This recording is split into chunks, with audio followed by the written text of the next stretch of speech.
الحمد لله وكفى وسلام على عباده الذين اصطفى أما بعد فأعوذ بالله من الشيطان الرجيم بسم الله الرحمن الرحيم ويؤثرون على أنفسهم ولو كان بهم خصاصة سبحان ربك رب العزة عما يصفون وسلام على المرسلين والحمد لله رب العالمين اللهم صل على سيدنا ومولانا محمد وعلى آل سيدنا ومولانا محمد وبارك وسلم اللهم صل على سيدنا ومولانا محمد وعلى آل سيدنا ومولانا محمد وبارك وسلم اللهم صل على سيدنا ومولانا محمد وعلى آل سيدنا ومولانا محمد وبارك وسلم۔ مکارم اخلاق سیریز چل رہی ہے، پہلے 7 خلق بیان ہو چکے ہیں الحمدللہ۔ اس کے بعد ضمناً وصیت کے اوپر بھی بات ہو گئی، اور آج 8واں خلق ہے مہمان نوازی۔ یہ مکارم اخلاق میں سے ہے۔ مہمان نوازی حضرت ابراہیم علیہ السلام سے شروع ہوئی تو یہ سنت ابراہیمی ہے۔ جس طرح قربانی کی سنت ابراہیم علیہ السلام کے زمانے سے شروع ہوئی، تو قربانی بھی سنت ابراہیمی اور مہمان نوازی بھی سنت ابراہیمی۔ تاہم نبی علیہ السلام نے بھی ان پر عمل کیا تو یہ سنت محمدی بھی ہیں۔ تو انبیاء کرام کی سنتوں میں سے ایک سنت مہمان نوازی ہے۔ شریعت بہت خوبصورت ہے، یہ چاہتی ہے آپس میں محبتیں الفتیں قائم رہیں، انسان بے حس بن کے زندگی نہ گزارے، محبتوں کا ایک تعلق ہو۔ تو اسی تعلق کو بڑھانے میں اور قائم رکھنے میں مہمان نوازی کا بہت بڑا کردار ہے، کہ ایک آدمی خوشی کے ساتھ اپنے دوسرے بھائی کو، دوست کو، رشتہ دار کو، بڑوں کو، علماء کو اپنے گھر میں دعوت پہ بلائے، کھانا کھلائے۔ تو یہ انبیاء کرام کی سنت ہے۔ اور ایک حدیث کے اندر آتا ہے کہ مومن کے حقوق میں سے ہے، ایک حدیث میں آتا ہے کہ مومن کے اوپر 5 حق ہیں۔ ان میں سے ایک حق یہ ہے کہ اگر کوئی کسی مومن کی دعوت کرے تو وہ قبول کرے۔ تو دعوت کرنا یہ بھی سنت، اور قبول کرنا یہ بھی سنت۔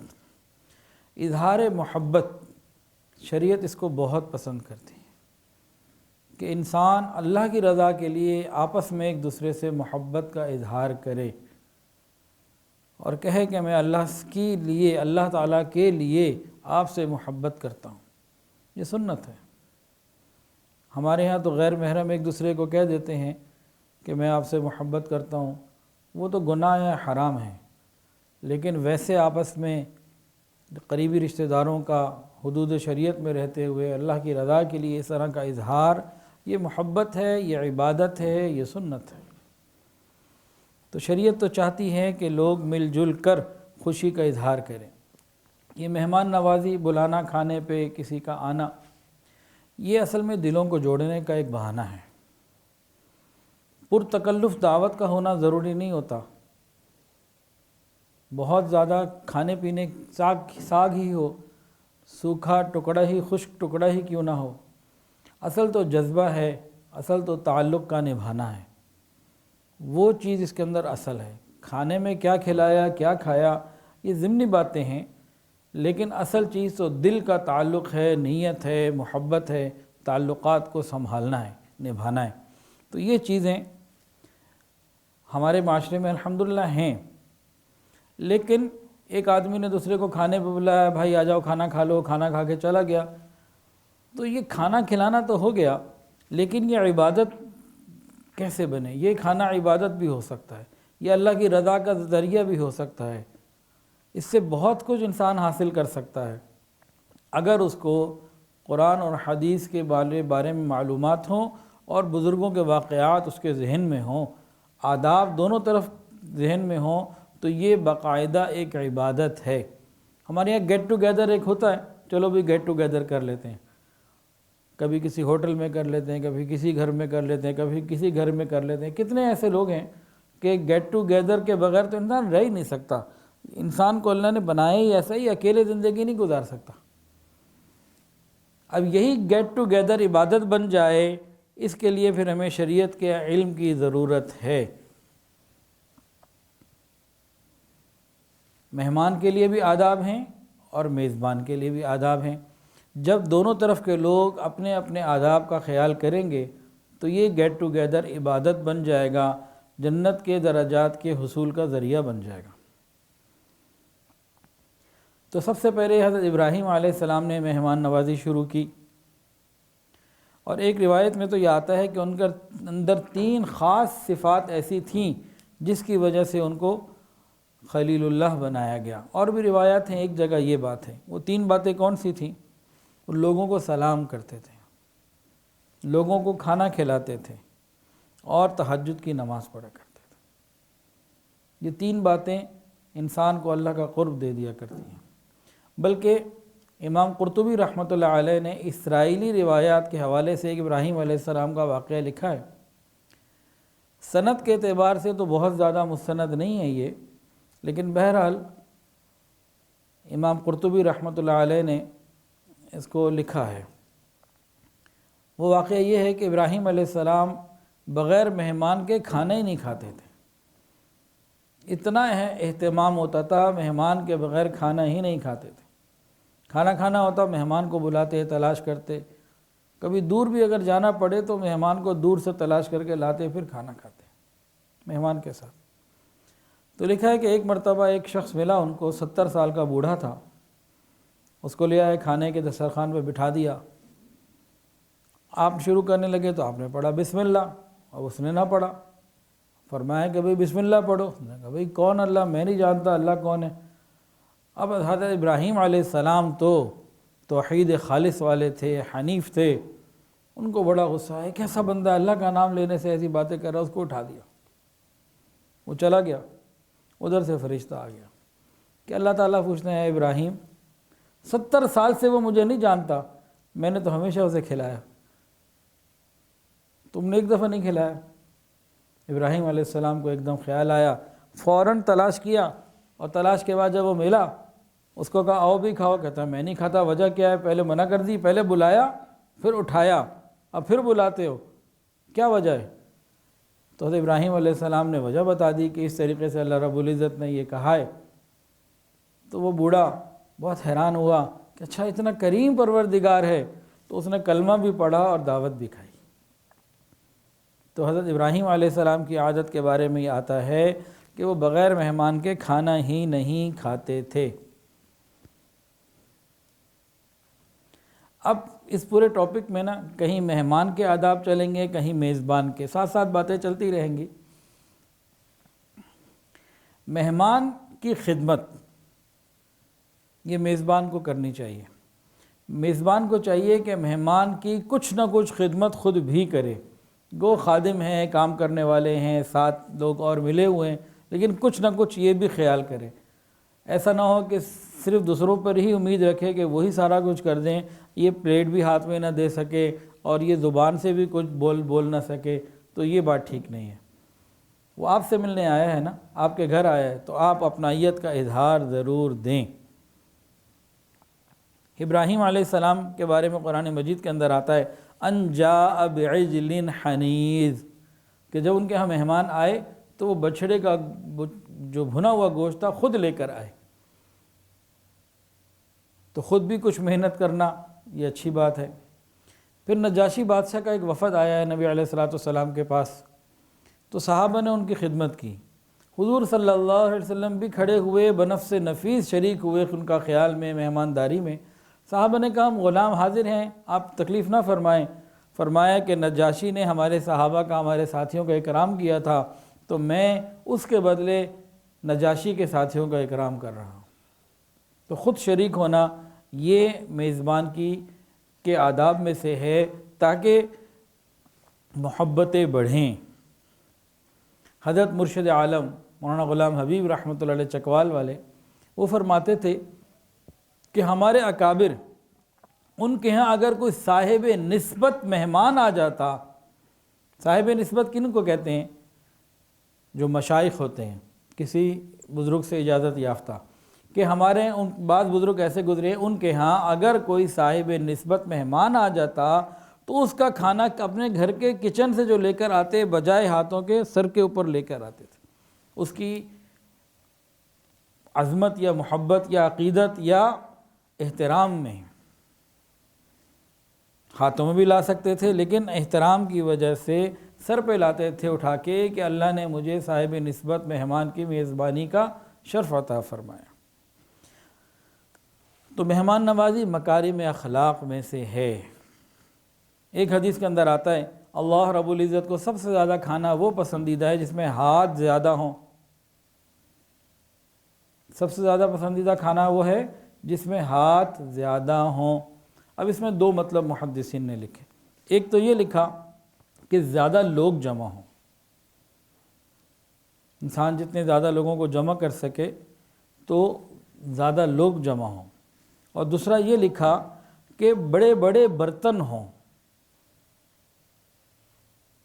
آج کل تو زمانہ یہ ہے کہ ہر آدمی کی اپنی اپنی پلیٹ، جراثیم کا ڈر اتنا، اور کرونا کے آنے کے بعد تو اور زیادہ مسائل کہ ہر ایک کی اپنی اپنی پلیٹ، بس دور ہی رہو، ایک پلیٹ میں ہی دو آدمی شریک ہونا مشکل ہوتے جا رہے ہیں. تو محدثین نے لکھا کہ بڑے برتن بھی ہوں. اب کتنے بڑے برتن ہوں؟ الحمدللہ ہمارے بچپن میں ہم نے بہت دفعہ ایسا ہوا، اکثر ہی ایسا ہوتا تھا، ایک بڑی گول تشتری تھی، اس میں کھانا کھاتے تھے. امی ابو چاروں بہن بھائی بیٹھ جاتے تو ایک ہی اس میں کھانا کھاتے تھے. اور اکثر اوقات کالی دال چاول ایک زمانہ تھا، میری فیوریٹ ڈش تھی. اب تو ڈاکٹروں نے چاول بھی منع کر دیا، بڑا گوشت بھی منع کر دیا طبیعت کی وجہ سے. تو وہ جناب ایک ہی اس میں کھاتے تھے اور برسوں کھایا. تو بڑا برتن ہو، مل جل کے کھانا، اس سے محبتیں بڑھتی ہیں. تو ایک پلیٹ میں زیادہ لوگ اگر کھانا کھائیں تو یہ کوئی بری بات نہیں ہے. اور ہاتھ سے کھانا کھانا، شاہ فیصل کا ایک واقعہ یاد آ گیا. ایک مرتبہ یہ گئے پتہ نہیں امریکہ یورپ کہاں، تو وہاں پہ کھانے کا وقت ہوا تو دعوت تھی. انہوں نے جناب بسم اللہ پڑھی، ہاتھ سے کھانا کھانا شروع کر دیا. تو انہوں نے کہا دنیا چاند پہ پہنچ گئی، آپ ہاتھ سے کھانا کھا رہے ہیں ابھی تک. کوئی کانٹے ہوں، چمچے ہوں، کوئی سٹائل ہو، ذرا پتہ لگے کہ کھانا کھا رہے ہیں. یہ کیا ایسے ہی شروع کر دیا. تو انہوں نے فرمایا کہ میں اس ہاتھ سے کھانا کھاتا ہوں جو صرف میرے منہ میں جاتا ہے، میں اس چمچے سے کھانا نہیں کھاتا جو ہر ایک کے منہ میں جاتا ہے. وہ سارے چپ ہو گئے. تو اکٹھے کھانا کھانے میں برکتیں بہت زیادہ ہیں. حضور پاک صلی اللہ علیہ وسلم کے زمانے میں اندازہ کرو بھی کتنا بڑا برتن ہوگا، زیادہ سے زیادہ بڑا برتن کتنا ہوگا؟ آپ بندائے کوئی اندازہ لگا سکتا ہے؟ 10 آدمیوں کا، 20 آدمیوں کا، 15 آدمیوں کا، کوئی اندازہ؟ کوئی مشکل تو نہیں ہے، کوئی 50 آدمیوں کا.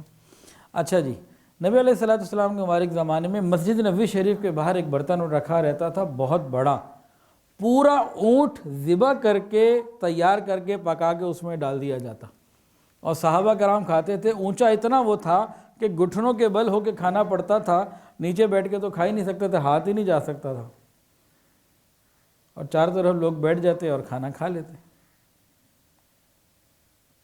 تو یہ نبی علیہ السلام کے مبارک زمانے کا یہ عمل ہے. اور عربوں میں آج بھی یہ تشتری کی روایت کہیں نہ کہیں موجود ہے. وہ بڑے بڑے برتنوں میں کھانا کھاتے، ایک ایک وقت میں 8 آدمی. اب تو اللہ کرے عمرے کے راستے کھلیں. اس سال تو ہم لوگ عمرے پہ نہیں جا سکے یہ کرونا کے حالات کی وجہ سے. پچھلے سال الحمدللہ 2020 میں جنوری میں جانا ہوا. تو حرم مکی میں مولانا مکی صاحب جو بیان دیتے ہیں نا، ان کے گھر بھی جانا ہوا. انہوں نے مندی کی دعوت کی. اب ایک ٹیبل میں، راؤنڈ ٹیبل تھی، اندازہ بتا رہا ہوں 8-9 آدمی ہوں گے، اور جتنی ٹیبلیں تھیں سب میں 8-9 آدمی تھے. ٹیبلیں لگی ہوئی تھیں.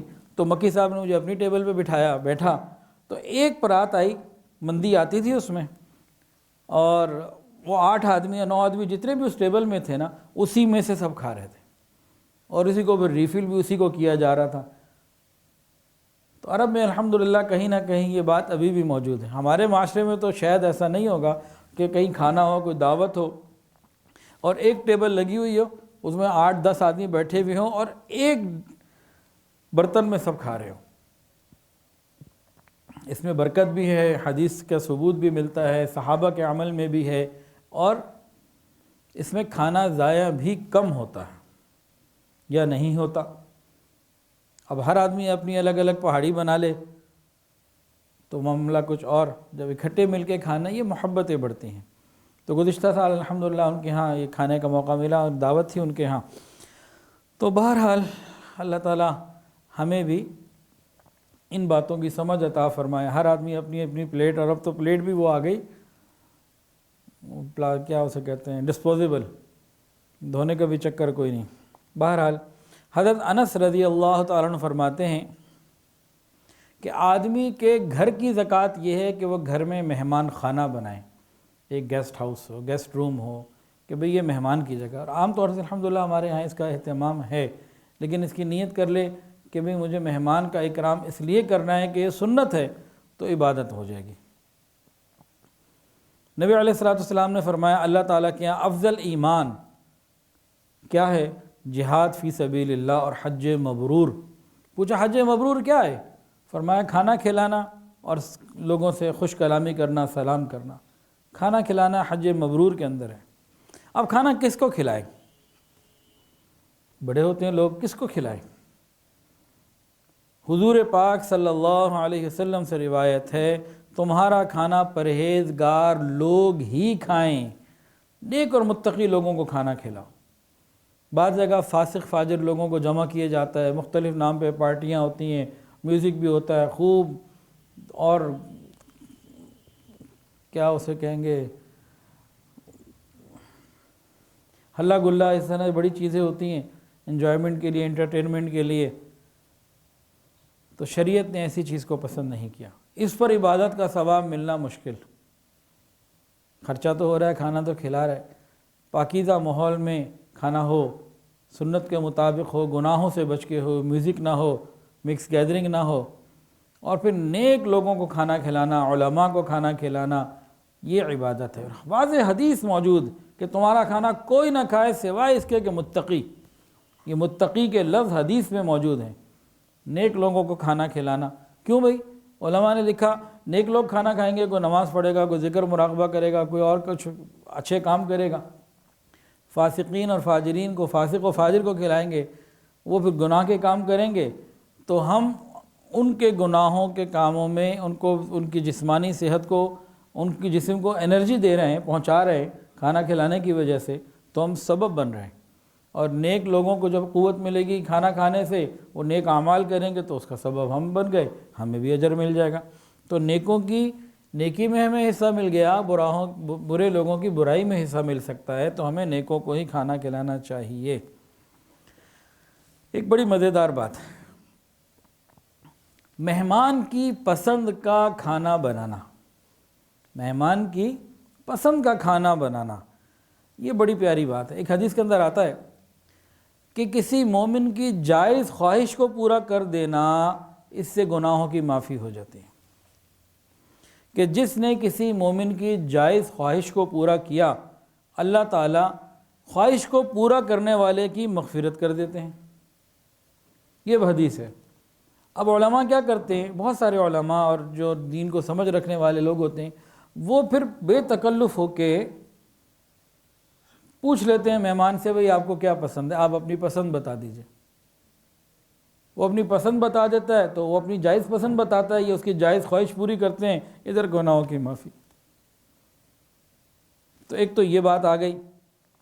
تو میزبان اگر پتہ کروائے، ہم سے کبھی میزبان کوئی پوچھے، یا ہم کسی مہمان سے پوچھے جب ہم میزبان ہوں، جب میزبان مہمان سے پوچھے کہ آپ آ چکے ہیں اور آپ کو کچھ کھلائیں، یا 2-4 دن پہلے پوچھ رہے ہیں بھئی آپ نے اس دن آنا ہے، آپ کو کیا کھلائیں، تو مہمان کو چاہیے کہ بے تکلفی کے ساتھ پوری بات بتا دے۔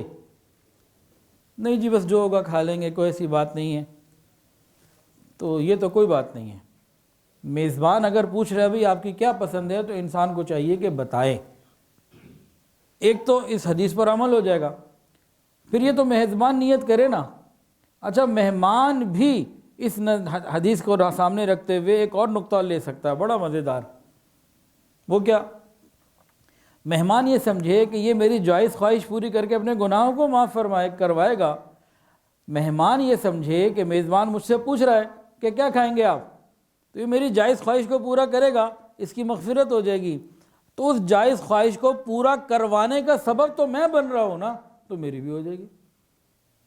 اس کو کیسے پتہ لگے گا میری خواہش کیا؟ بتاؤں گا تو پتہ لگے گا نا. تو میں اس کی مغفرت کا ذریعہ بن رہا ہوں تو میرا بھی کام بن جائے گا.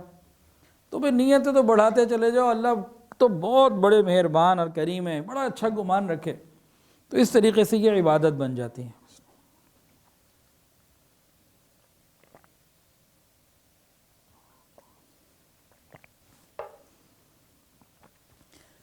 میزبان اگر کسی کو مہمان کے طور پر گھر بلائے تو مختلف نیتوں کو جمع کرے. اچھا، ایک بات یہ بھی سمجھنے والی ہے کہ نفل اعمال میں ایک عمل میں مختلف نیتیں کرنے کی گنجائش ہے.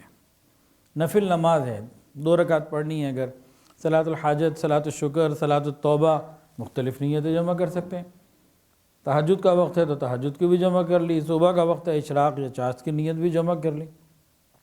بھئی 2 نفل پڑھنے ہم نے صبح اشراق کے موقع پہ، اشراق کی نیت بھی کر لیں، اسی میں صلاۃ الشکر بھی، صلاۃ التوبہ بھی، صلاۃ الحاجت بھی. اس طرح مختلف نیتیں جمع کی جا سکتی ہیں نفل میں.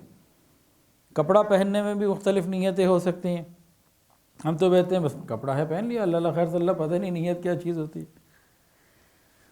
خذوا زینتکم عند کل مسجد، بھئی میں نے عبادت کے لیے کپڑے پہنے، اللہ کی نعمت کا اظہار کے لیے کپڑے پہنے، سطر کو ڈھانکنے کے لیے کپڑے پہنے، اتباع سنت میں کپڑے پہنے. پھر مشابہت میں نے من تشبہ بقوم فہو منہم، میں نے جن سے مشابہت چاہنی ہے، جن کے ساتھ میں قیامت کے دن ہونا چاہتا ہوں، ان جیسے کپڑے پہنے. ہم کپڑے کیسے پہنے، لباس کیسا بنایا کریں؟ ہم لوگ اپنا لباس کیسا بنایا کریں؟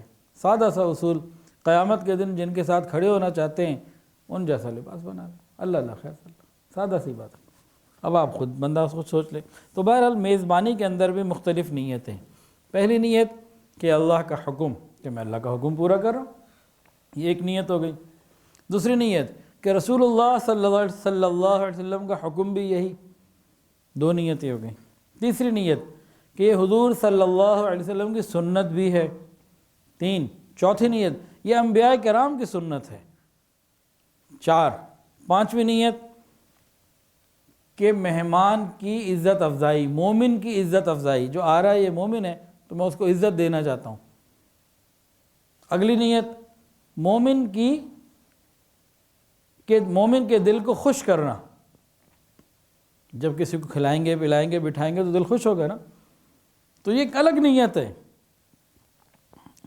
ایک اور نیت مومن کے دل کے غم کو دور کرنا، یہ بھی نیت ہے. جب بندہ آتا ہے، سفر سے آیا، کہیں سے چل کر آیا، بھوک ہے، کوئی اس کو پریشانی ہے، جب کھائے گا پیے گا تو غم بھی اس کا دور ہو جائے گا.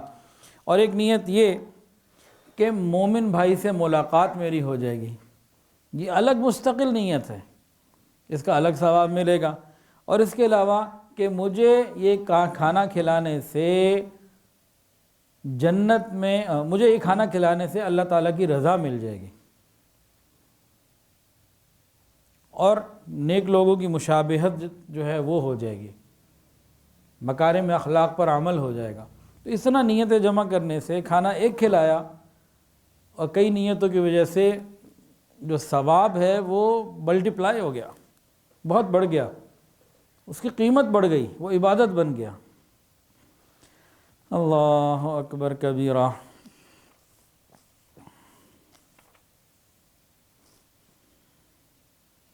حدیث کے اندر یہ بات آتی ہے مہمان نوازی کے اندر. نبی علیہ السلام نے ارشاد فرمایا من کان یؤمن باللہ والیوم الآخر فلیکرم ضیفہ. سنیے اور دل کے کانوں سے سنیے. فرمایا جو اللہ پر اور قیامت کے دن پر ایمان رکھتا ہے اسے چاہیے کہ مہمان کا اکرام کرے. جو اللہ پر اور اس قیامت کے دن پر، یعنی قیامت کے دن اللہ سے ملنا چاہتا ہے، ملاقات اچھی چاہتا ہے، تو مہمان کا اکرام کرے. فلیکرم ضیفہ. اور مہمان نوازی کے حق کے بارے میں آتا ہے، فرمایا حدیث کے اندر کہ جو اللہ سے ملاقات اور قیامت کے دن، جو اللہ پر اور قیامت کے دن پر یقین رکھتا ہے اس کو چاہیے کہ مہمان کا اکرام کرے. اور مہمان نوازی فرمایا 3 دن ہے،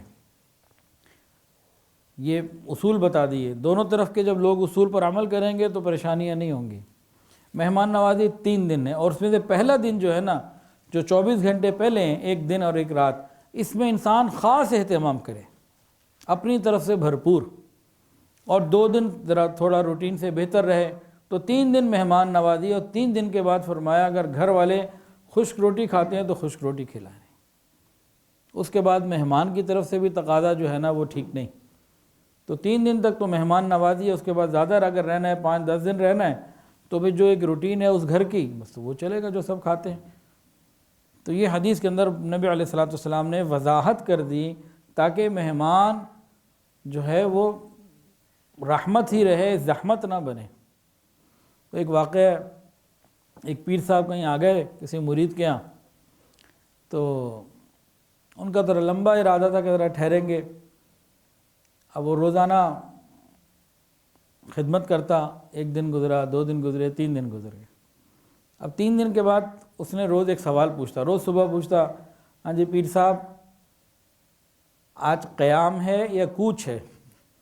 آج رہیں گے یا روانہ ہو جائیں گے؟ کوچ کا مطلب روانگی۔ تو پیر صاحب فرماتے جی قیام۔ اب بیوی کو جا کے بتاتا جی آج بھی یہیں پہ ہیں، پھر اکرام ہو، پھر چیزیں ہوں۔ اب وہ روز یہ پوچھتا، 8-10 دن گزر گئے، وہ روز پوچھتا تھا پیر صاحب سے صبح آ کے کہ آج کوچ ہے یا قیام؟ جو کافی دن گزر گئے، وہ بھی تنگ پڑ گیا تھا، گھر والے بھی تنگ پڑ گئے تھے، پھر آیا کہ حضرت آج قیام ہے یا کوچ؟ پیر صاحب نے کہا آج تو قیام ہے۔ کہا پھر ہمارا یہاں سے کوچ ہے، پھر ہم یہاں سے چاہتے ہیں، آپ پھر ادھر ہی رہے۔ تو شریعت بہت خوبصورت ہے، اور سارے اصول ہمیں واضح کر کے سمجھا دیے، بتا دیے کہ بھئی کسی کے اوپر بوجھ نہیں بننا۔ اللہ اکبر کبیرہ۔ ہمارے سلسلہ عالیہ نقشبندیہ کے ایک بزرگ گزرے ہیں، حضرت خواجہ ابو الحسن خرقانی رحمۃ اللہ علیہ۔ وہ فرماتے تھے کہ اگر سارے جہان کی نعمتوں کو ایک لقمہ بنا دیا جائے اور وہ مہمان کی خدمت میں وہ لقمہ پیش کر دیا جائے اور وہ کھا بھی لے، تب بھی میزبانی کا حق ادا نہیں ہو سکتا، مہمان نوازی کا حق ادا نہیں ہو سکتا، تب بھی میزبان مہمان نوازی کا حق ادا کر ہی نہیں سکتا۔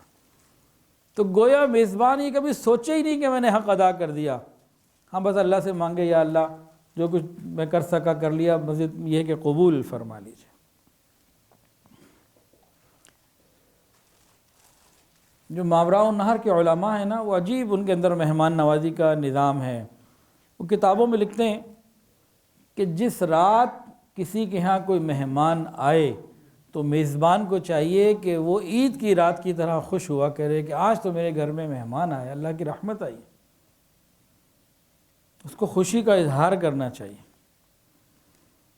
اور وہاں ماوراء النہر، یہ جو ازبکستان، آذربائیجان، یہ جو اسٹیٹس ہیں، یہاں کے لوگوں میں ایک عجیب خلق ہے مہمان نوازی کا۔ اگر کسی کے گھر کوئی مہمان آ جائے تو پورے گھر میں سے کوئی نہ کوئی شخص 24 گھنٹے میں سے ہر وقت جاگ رہا ہوتا ہے۔ بعض جگہ ان کے ہاں یہ معمول آج بھی ہے، وہ ڈیوٹیاں لگا لیتے ہیں کہ بھئی مہمان گھر میں موجود ہے، اب کوئی نہ کوئی بندہ جاگ رہا ہو، ایسا نہ ہو کہ رات کے کسی وقت مہمان کو کسی چیز کی ضرورت ہو اور ہم سارے ہی سو رہے ہوں، تو اس نے ڈیوٹی اپنی لگا لیتے ہیں کہ ہمارے گھر مہمان آیا ہے تو عید کی رات کی طرح خوشی کا اظہار کرتے ہیں۔ اسی طرح جب کھانا لگا دیا جائے تو میزبان کو چاہیے کہ کھانا کھانے کی ترغیب اچھے انداز سے دے، جس سے تکلف ختم ہو، بے تکلفی بڑھے، وہ شوق سے کھائے۔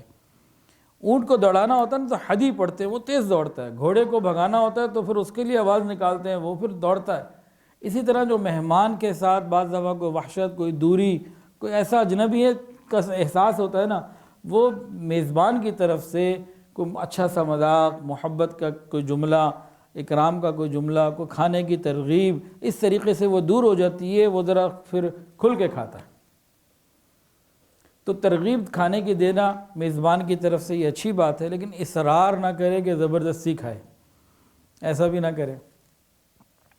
وہ ایک حکیم اختر رحمۃ اللہ نے ایک واقعہ سنایا تھا، غالباً مجھے انہی کا یاد آ رہا ہے، یا ان کے بیٹے حکیم اظہر صاحب دامت برکاتہم، ان دونوں میں سے کسی ایک نے سنایا تھا۔ حکیم اظہر صاحب نے، حکیم اظہر صاحب دامت برکاتہم اللہ ان کو شفا صحت عطا فرمائے، ابھی پچھلے مہینے ان کی عیادت کے لیے میں گیا تھا کراچی، ملاقات ہوئی تھی، خاصے بیمار تھے، اللہ تعالیٰ بہتری کا معاملہ فرمائے، صحت عطا فرمائے۔ حضرت مفتی رفیع عثمانی صاحب بھی آج کل بیمار ہیں، اللہ تعالیٰ ان کو بھی شفا و صحت عطا فرمائے۔ یہ ہمارے کابرین ہمارے سر کا تاج ہیں، اللہ تعالیٰ ان کے سائے کو ہمارے سر پر عافیت کے ساتھ سلامت رکھے۔ تو حکیم اظہر صاحب نے واقعہ سنایا، واقعہ یہ سنایا جتنا مجھے یاد ہے اس کے مطابق، کہ ایک مرتبہ کوئی بزرگ کہیں کھانا کھانے گئے، تو میزبان نے خوب اکرام کیا تھا، بہت چیزیں بنائیں گی تھیں۔ اب وہ جو بزرگ تھے انہوں نے کھانا کھا لیا اپنا، اب بڑی عمر تھی ان کی اور جتنا کھا سکتے تھے وہ کھا لیا۔ اب وہ آگے سے پٹھان تھا، کہنے لگا کھاؤ، ان کو کچھ اور کھا لیا، کہ اور کھاؤ آپ کے لیے بنائے۔ انہوں نے کہا بھائی اب کافی ہو گیا، انہوں نے منع کر دیا، اس کو غصہ آ گیا، اس نے کہا اگر آپ نے نہیں کھایا نا اب میری بیوی کو طلاق ہو جائے گا، یا آپ کو کھانا پڑے گا، اگر نہیں کھایا تو طلاق ہے میری بیوی کو۔ اتنا غصہ اس کو چڑھ گیا۔ انہوں نے کہا بھائی خدا کے بندے اب یہ پیک کر کے مجھے دے دو، ابھی تو میرا پیٹ بھر گیا ہے، وہ تو اللہ کا شکر ہے تو نے یہ نہیں کہہ دیا کہ ابھی نہ کھایا، تم نے تو اتنی بات کی نا، اگر نہ کھایا تو اب میں ٹھیک ہے گھر لے جاتا ہوں، اگلے وقت جا کے میں ہی کھاؤں گا، تاکہ تیری بیوی تیری ہی رہے، اس کو کوئی مسئلہ نہ بنے۔ تو انسان کو چاہیے اصرار نہ کرے، مناسب انداز سے محبت کے ساتھ ترغیب دے۔ مہمان تھوڑا کھائے تو اللہ کا شکر ادا کرے، زیادہ کھائے تو اللہ کا شکر ادا کرے۔ وہ واقعات بھی بڑے ہیں نا مہمانوں میں اس قسم کے۔ ایک جگہ جی وہ کچھ مہمان گئے، 4 لوگ تھے، میزبان نے کھانا لگا دیا اور خوب لگایا کھانا۔ اب وہ کھاتے رہے، میزبان لاتا رہا، یہ کھاتے رہے، وہ لاتا رہا، یہ کھاتے رہے، کھاتے کھاتے ایک گر گیا، اتنا کھا لیا وہ لیٹ گیا۔ میزبان نے کہا اب تو یہ چھوڑ ہی دیں گے ایک کا حال دیکھ کے، لیکن اب باقی 3 کھا رہے ہیں، وہ لا رہا ہے یہ کھا رہے ہیں، اتنے میں دوسرا بھی گر گیا اوور ایٹنگ کی وجہ سے۔ اس نے سوچا اب یہ باقی 2 چھوڑ دیں گے، تو لیکن وہ بھی کھا رہے ہیں۔ اب میزبان نے پوچھا کیا ہوا رجے نہیں تسی؟ اگر رجے تے وہ پہنے، میں کہا بھائی کافی نہیں ہے، نہیں رجے تے وہ پہنے، وہ رج گئے ایسے نہیں رجے، وہ کھا رہے ہیں۔ اب 4 تھے، 2 تو گر گئے تھے، اب وہ تیسرا بھی گر گیا۔ اب میزبان تو لا رہا تھا، اب وہ چوتھا اور آخری تھا اور رونے لگ گیا۔ میزبان نے کہا شاید اس کو عقل آ گئی ہے کوئی، تو اب چھوڑ دے گا یہ۔ تو میزبان نے پوچھا بھی آپ رو رہے خیر ہے؟ میں کہا رو اس لیے رہا ہوں، کھانا اتنا پڑا ہوا ہے، میں بھی ابھی گر جاؤں گا تو یہ کون کھائے گا؟ جو باقی پڑا ہوا یہ کون کھائے گا؟ تو بھئی میزبان تھوڑا کھائے تو بھی اچھا، اور زیادہ کھائے تو بھی اللہ کا شکر ادا کرے۔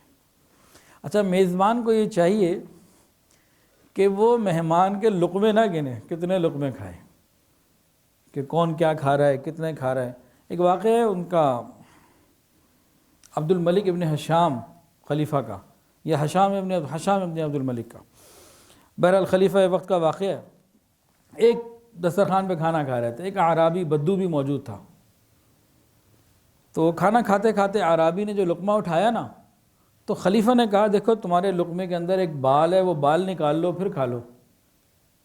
اس کو تو غصہ آ گیا، اٹھ کے چلا گیا، کہنے لگا ہم ان لوگوں کے ساتھ بیٹھ کے کھانا نہیں کھاتے جو ہمارے نوالوں پہ نظر رکھتے ہیں، تو نوالوں پہ نظر نہیں ہونی چاہیے۔ ہاں بعد میں جا کے ہڈیاں گن لیجیے گا جب مہمان چلا جائے، جب وہ بیٹھا ہوا ہے تو اس وقت کچھ مت کریں۔ تو یہ محبت کا تعلق ہے۔ اچھا کسی کے ہاں کوئی مہمان آ گیا، اس نے 2 4 5 7 دن رہنا ہے، تو میزبان کو چاہیے کہ ان کا خیال رکھتا رہے، اور اگر اس کو کہیں سے کوئی اور بلائے کہ جی آؤ جی میرے ہاں بھی کھا لو، میرے ہاں بھی کھا لو، تو میزبان کو یہ چاہیے کہ مہمان کا دل خوش کرنے کے لیے یہ کلمات بولا کرے، ہمارے یہاں ہی کھا لیتے، ہمیں یہاں محروم کر رہے ہیں، ہمارے یہاں کھاتے، اس سے اس کا دل بڑھ جائے گا، اس کو یہ محسوس ہوگا کہ بھی میرا قیام یہاں بوجھ محسوس نہیں ہو رہا۔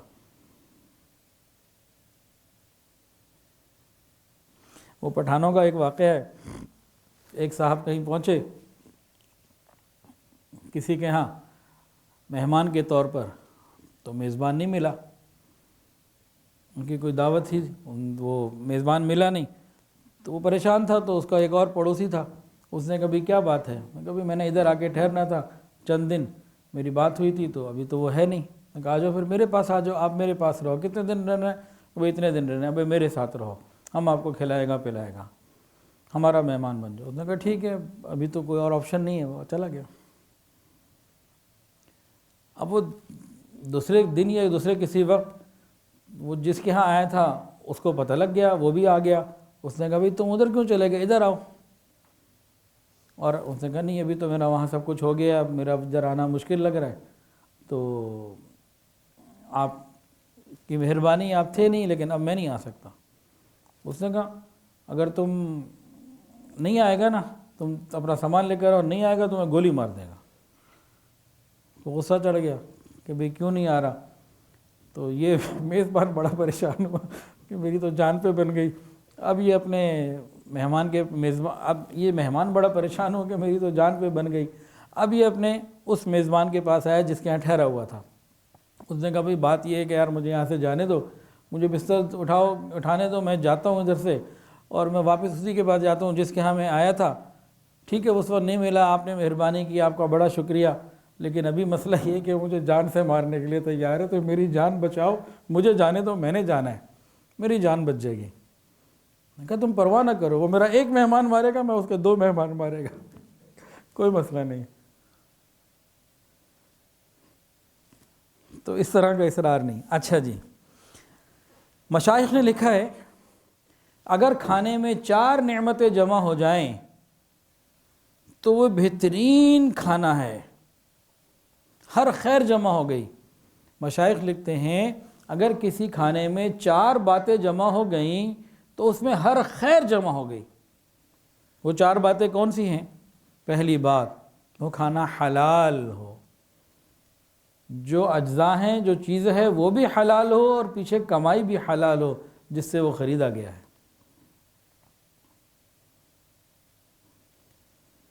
وہ حلال ہو۔ دوسری بات، جب وہ کھایا جائے تو بسم اللہ پڑھ کے کھایا جائے، اور جب وہ بنایا جائے تو اللہ کا ذکر کرتے ہوئے بنایا جائے، اور جب کھانا کھا لیا جائے تو اس کے اوپر الحمدللہ پڑھا جائے۔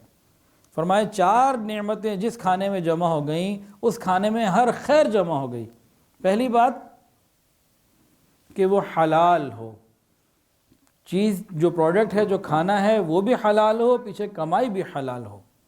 دوسری بات، جب وہ بنایا جا رہا ہو تو اللہ کا ذکر کیا جا رہا ہو۔ تیسری بات، جب کھانا شروع کیا جائے، کھایا جائے تو بسم اللہ پڑھ کے اللہ کا نام لے کے کھانا کھایا جائے، اور جب مکمل کیا جائے تو الحمدللہ اللہ کا شکر ادا کر کے اس کا اختتام کیا جائے۔ فرمایا جہاں یہ 4 چیزیں جمع ہو گئیں، حلال، ذکر کے ساتھ بنانا، شروع میں بسم اللہ اور آخر میں الحمدللہ، یہ فرمایا کہ اس میں ساری خیریں جمع ہو گئی۔ ہم کتنی مرتبہ کھانا کھاتے ہیں اپنے گھر میں یا کسی کے گھر میں، بسم اللہ پڑھنا یا الحمدللہ پڑھنا ہمیں یاد ہی نہیں رہتا، ہماری ایک عام عادت بن گئی ہے، بسم اللہ پڑھنا، الحمدللہ پڑھنا ہمیں یاد ہی نہیں رہتا۔ بعض گھروں میں کھانا پکاتے ہوئے نا، روٹین کا کھانا، مہمان نوازی کی بات نہیں، روٹین کا کھانا، ان کی عادت ہوتی ہے، عام عادت ہوتی ہے، کوئی سورہ یاسین پڑھ رہی ہے، کوئی ذکر کر رہی ہے، کوئی درود شریف پڑھ رہی ہے، کوئی استغفار کر رہی ہے، اللہ کا نام کوئی لے رہی ہے، عورت کھانا پکا رہی ہے، یہ بڑا پاکیزہ نورانی کھانا ہوتا ہے۔ اور صحابیات سے یہ بات ثابت ہے، اللہ کا ذکر کرتے کرتے کھانا تیار کرتی تھیں، ذکر میں مشغول ہوتی ہیں، تلاوت میں مشغول ہوتی۔ تو آج بھی نیک گھروں میں یہ روایت موجود ہے، اس میں بہت زیادہ برکتیں آتی ہیں، دلوں کے اندر نور پیدا ہوتا ہے، غفلتیں دور ہوتی ہیں۔ مجھے بہت اچھے طریقے سے یاد ہے، ہم لوگ حج کے سفر میں تھے، اس زمانے میں کھانے پکانے کی ہوٹلوں میں اجازت ہوتی تھی، ہم یہاں سے اپنے برتن لے جاتے تھے اور وہاں کھانا پکاتے تھے۔ تو آب زمزم کا ہم نے کوئی انتظام کر لیا، ایک ہوٹل میں جو تھا بندہ خدمت والا، اس کو کہا بھئی آپ کو ہم اتنے پیسے روز دیں گے، آپ روزانہ زمزم کا ایک کین ہمیں لا کے دیں۔ تو اس نے کہا ٹھیک ہے، تو بلا ناغہ آب زمزم کا 20 لیٹر کا کین یا 10 لیٹر کا کین یا 2-3 کین ہمیں آتے اور اسٹینڈ بائی پڑے رہتے ہیں۔ اچھا برتن یہاں سے لے کے گئے تھے، کھانا پکانے کی بات تھی، تو ایک دن کھانا، حضرت جی بھی ساتھ تھے، تو مجھے یاد ہے کہ ایک دن کھانا پکایا اور آب زمزم میں کھانا پکایا۔ اب کھانا پکا کے میں حضرت جی کی خدمت میں لے گیا، میں نے کہا حضرت یہ کھانا کھا لیجئے، اور بڑے شوق سے بتایا کہ آب زمزم میں یہ کھانا بنا ہوا ہے۔ تو حضرت نے فرمایا کہ بات آب زمزم کی نہیں ہے، یہ نیک عورتوں کا ذکر کرنے والی باپردہ عورتوں کے ہاتھوں کا کھانا بنا ہوا ہے، اصل وہ برکت والی چیز ہے۔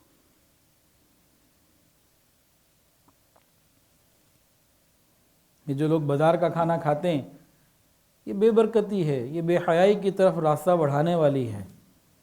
کتنے ایسے لوگ ہیں انہیں غسل کا ہی نہیں پتہ، نمازوں کا نہیں پتہ، میوزک چل رہا ہے، گانے چل رہے ہیں، اور جناب گالم گلوچ بھی چل رہی ہے، اور کھانے پکائے بھی جا رہے ہیں، کھلائے بھی جا رہے ہیں، بیٹھے بھی جا رہے ہیں۔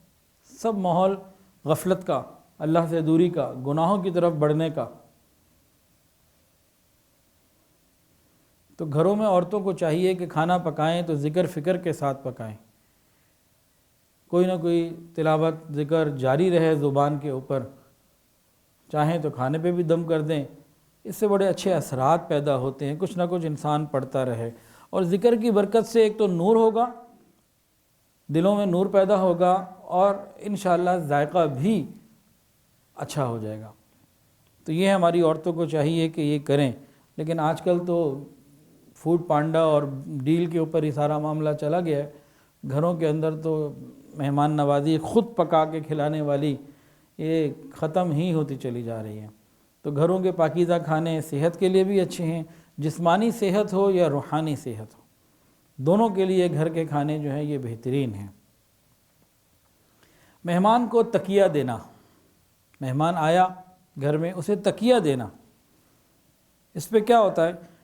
اس میں میزبان کے تکیہ پیش کرنے والے کے گناہ معاف ہو جاتے ہیں۔ کتنا عام چھوٹا سا عمل ہے، تکیہ دینا کوئی مشکل بات تو نہیں ہے اور کوئی بڑی بات بھی نہیں ہے، ایکسپنس خرچہ بھی کوئی نہیں آ رہا اس پہ، لیکن جب میزبان نے محبت سے مہمان کو تکیہ دیا تو اس کے گناہ معاف ہو گئے۔ شریعت چاہتی ہے ایسی جو ہے نا وہ پیچھے پروموشن لگا دی ہے، ایسے پیکیج لگا دی ہیں کہ انسان کہے کہ بھئی مجھے یہ بھی کر لوں، یہ بھی کر لوں، یہ بھی کر لوں، اور اس میں آپس میں محبتیں بڑھیں گی۔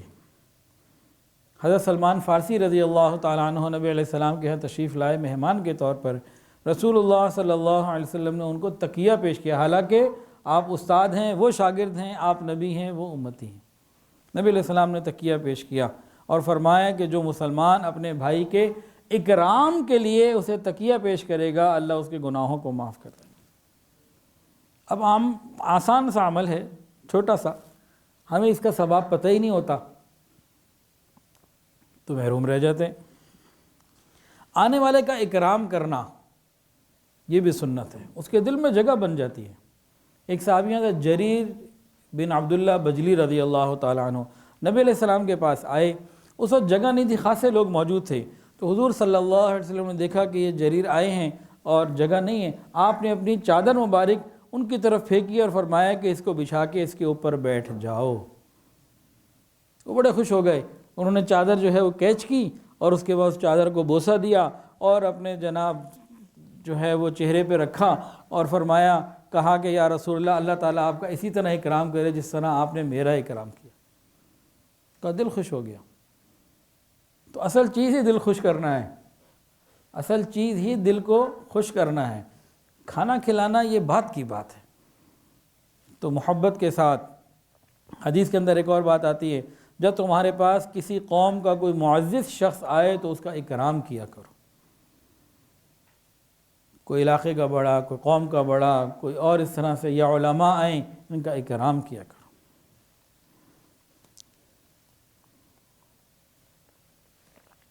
اسی طرح میزبان کے کچھ اور بھی آداب ہیں۔ ایک ادب یہ ہے، کتابوں میں علماء نے لکھا کہ میزبان کو چاہیے کہ مہمان کے سامنے اپنے خادم کو نہ ڈانٹا کرے۔ ایسا نہ ہو کہ مہمان کے دل میں یہ بات پیدا ہو جائے، چڑچڑا آدمی ہے، ابھی اس کی باری ہے، تھوڑی دیر میں کہ میرا نمبر نہ لگ جائے، تو اس کے سامنے یہ کام نہ کرے۔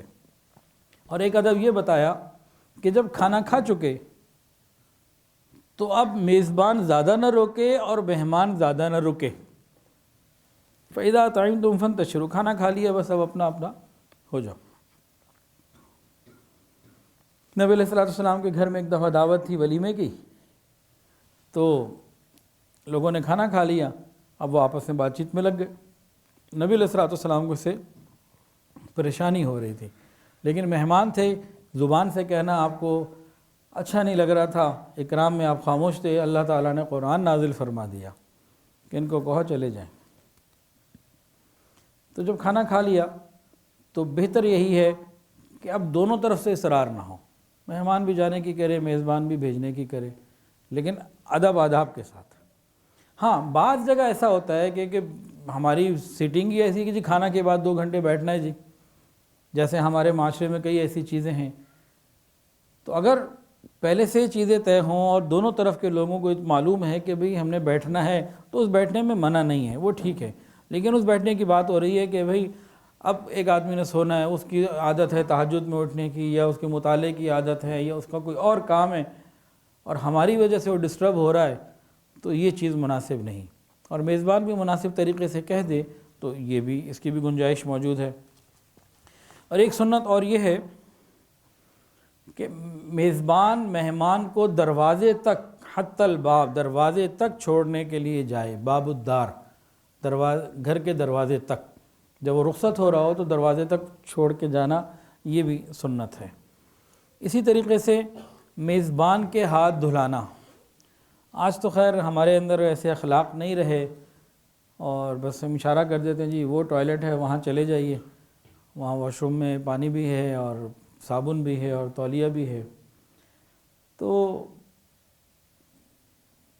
نہ ہونے سے تو یہ بہت اچھا ہے، لیکن ہونا یہ چاہیے کہ گھروں کے اندر نا ایک برتن ہو اور ایک ڈونگا ہو، 2 چیزیں ہوں کہ بھئی اس میں ہاتھ دھلوائے جائے. جو صحیح ادب ہے نا، تو ہمارے یہاں بھی خیر اتنا عمل اس پہ نہیں ہے، لا کے رکھا تو ہوا ہے تو علماء کا ہاتھ دھلوا دیتے ہیں. عام ترتیب تو ہمارے گھر میں ایسی نہیں ہے، لیکن بہرحال کتابوں میں جو بات لکھی ہے، جو حق ہے، اس کو تو بیان کرنا ہی چاہیے. بہتر یہی ہے کہ مہمان کے ہاتھ دسترخوان پہ دھلوائے جائیں، اس کو باتھ روم کا راستہ نہ دکھایا جائے کہ جو ادھر چلے جاؤ ہاتھ دھو لو. بہتر تو یہی ہے کہ بھئی وہیں پہ ہاتھ دھلائیں. یہ ہمارے خاندانوں میں رہا ہے اور بزرگوں میں یہ بات رہی ہے. اب معاملے بدل گئے، بلکہ اب تو شادی کے موقع پہ تو ہاتھ دھونے والا خود وہ والا بھی کام ختم ہوتا جا رہا ہے، ڈائریکٹ ہی شروع ہو جاتے ہیں. کئی ایسی شادیاں یا دعوتوں میں جانا ہوا، کھانے سے پہلے یا کھانے کے بعد ہاتھ دھونے کا اہتمام سرے سے ہی نہیں ہے. یہ تو بڑا ظلم ہے، یہ تو بہت ہی آگے خرابی کی بات ہے. ہاتھ دھو کے کھانا اور کھانا کھانے کے بعد ہاتھ دھونا، یہ دونوں سنتیں ہیں، تو اس کا اہتمام ہونا چاہیے. اسی طرح وما انا من المتکلفین، قرآن مجید کی آیت ہے. نبی علیہ السلام نے فرمایا کہ میں تکلف کرنے والوں میں سے نہیں ہوں. تکلف اچھی چیز نہیں ہے. تکلف میں ہے تکلیف سراسر، تکلف میں ہے تکلیف سراسر. اچھے ہیں وہ لوگ جو تکلف نہیں کرتے. سنت رسول اللہ صلی اللہ علیہ وسلم بے تکلف ہی ہے، تکلف نہیں ہونا چاہیے.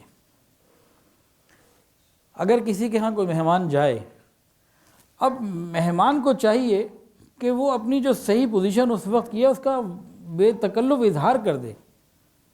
مثلا اس کو بھوک بہت شدید لگی ہوئی ہے کہ بھئی مجھے کھانا کھانا ہے، مجھے بھوک لگی ہوئی ہے، یا بھوک نہیں لگی ہوئی، کہیں سے کھانا کھا کے آیا ہے. اب آئے اور بتا دے کہ بھئی مجھے اس وقت کھانا بالکل نہیں کھانا، بالکل اس وقت تقاضا نہیں ہے، بھوک نہیں ہے. اب لوگ اس کو سمجھتے ہیں کہ پتہ نہیں کوئی بری بات ہے. یہ بری بات نہیں ہے، یہ تو جائز چیز ہے، آداب میں لکھی ہے. اب اس میں دونوں پہلو ہیں. دیکھیں، ایک آدمی آیا، اسے بھوک لگی ہوئی ہے، اس نے نہیں بتایا.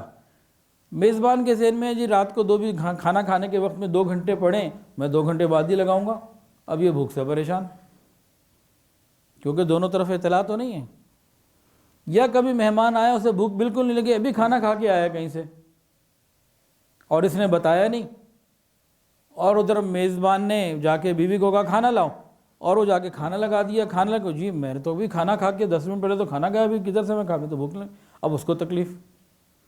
تو دونوں طرف کے لوگ اگر بات کو واضح کر دیں اور معاملہ کلیئر ہو جائے۔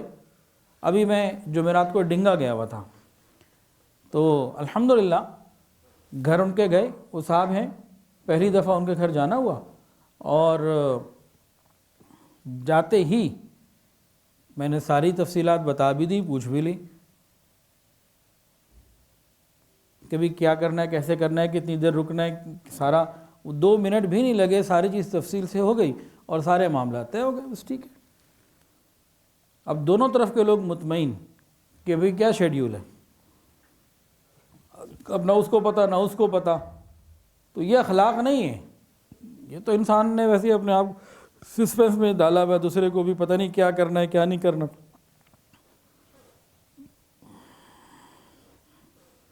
اسی طرح مہمان اگر کہیں جا رہا ہو، اس کے لیے جائز نہیں ہے کہ وہ اوروں کو بھی کہے جی میں جا رہا ہوں تم بھی ادھر آ جانا، یہ بات بالکل ٹھیک نہیں ہے۔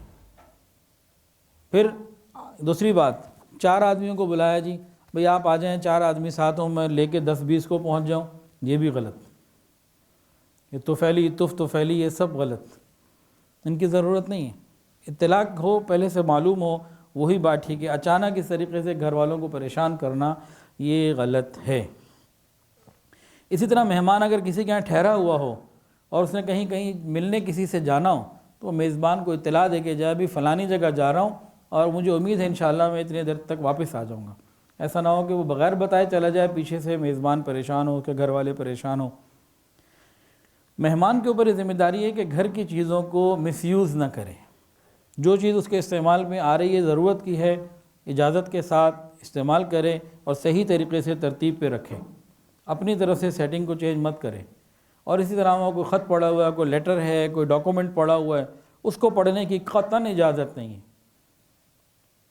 اپنے کام سے کام رکھے اور باقی چیزوں کے اندر تجسس نہ کرے۔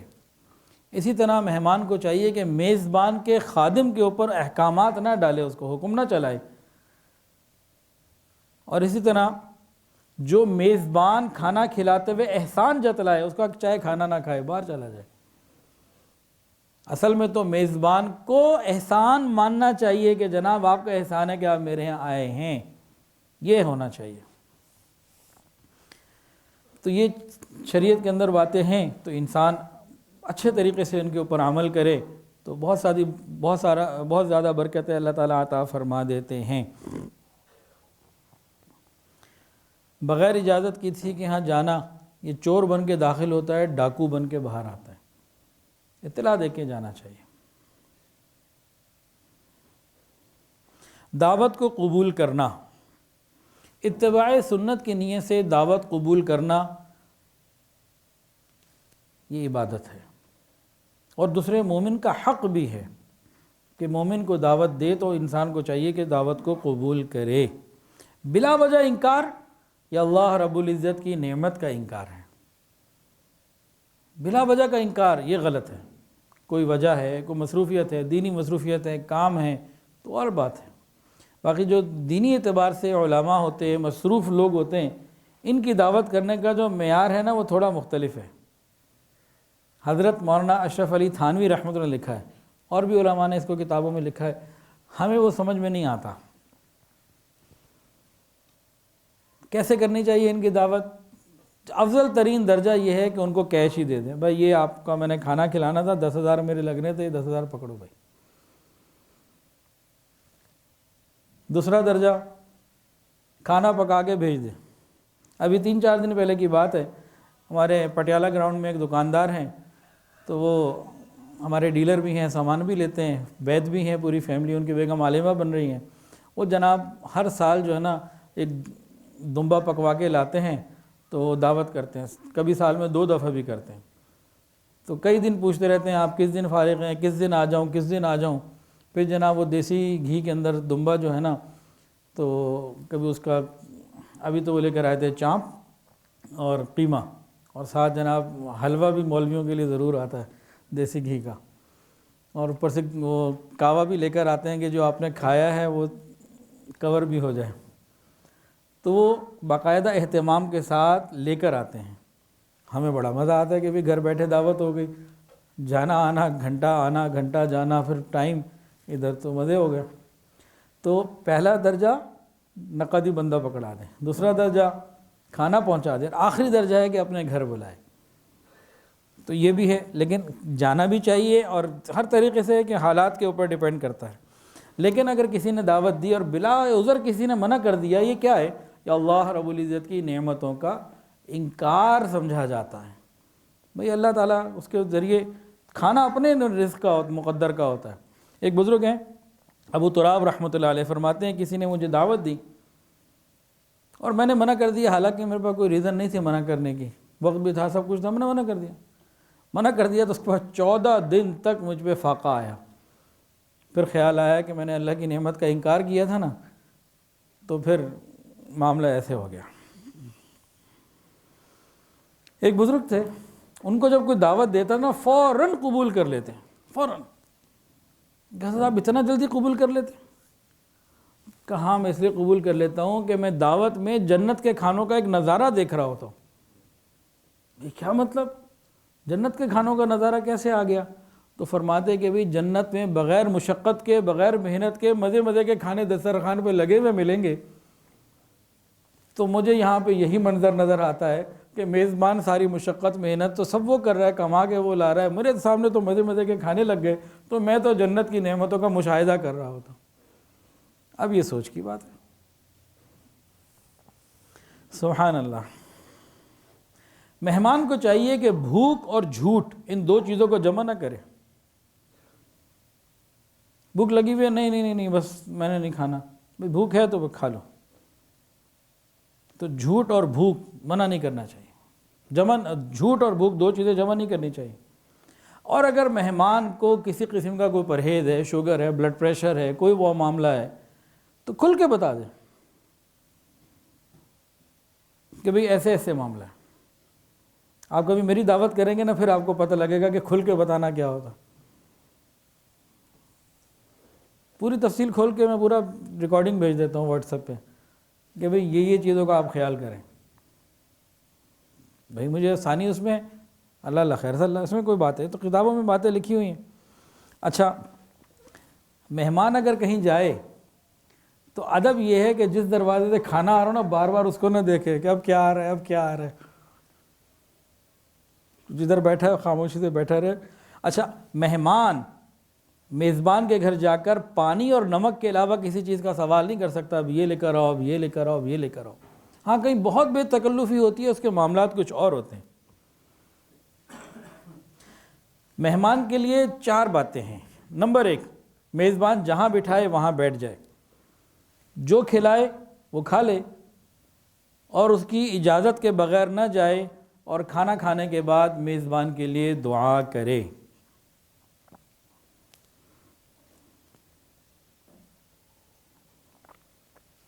ایک عام غلطی ہمارے معاشرے میں یہ ہوتی ہے کہ دسترخوان لگ رہا ہے یا لگ چکا ہے, مہمان بیٹھے ہوئے 8, 10, 20 لوگ بیٹھے ہوئے, میزبان اندر سے لایا یا اس کا خادم کوئی چیز لایا, ایک آدمی کو دیا, وہ آگے پکڑا رہے.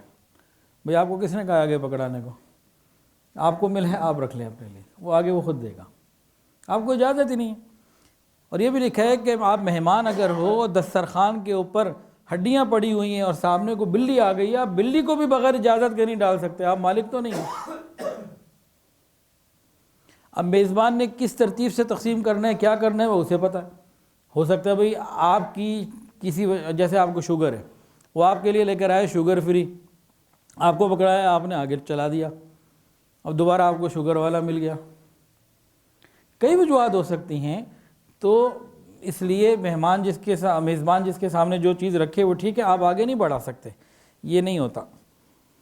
بعض جگہ رشتہ داریاں ہوتی ہیں, بے تکلفیاں بہت ہوتی ہیں, وہ بعض معاملات وہ اور ہوتے ہیں. جب دونوں طرف ایسی بے تکلفی ہو یقینی حد تک, پھر معاملہ ہی کچھ اور ہے. کچھ دن پہلے ہمارے ساتھ ایک واقعہ ہوا بڑا مزیدار.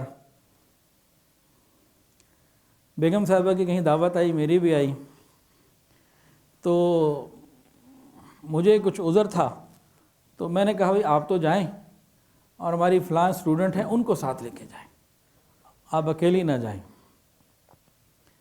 انہوں نے ان کو فون کیا کہ بھئی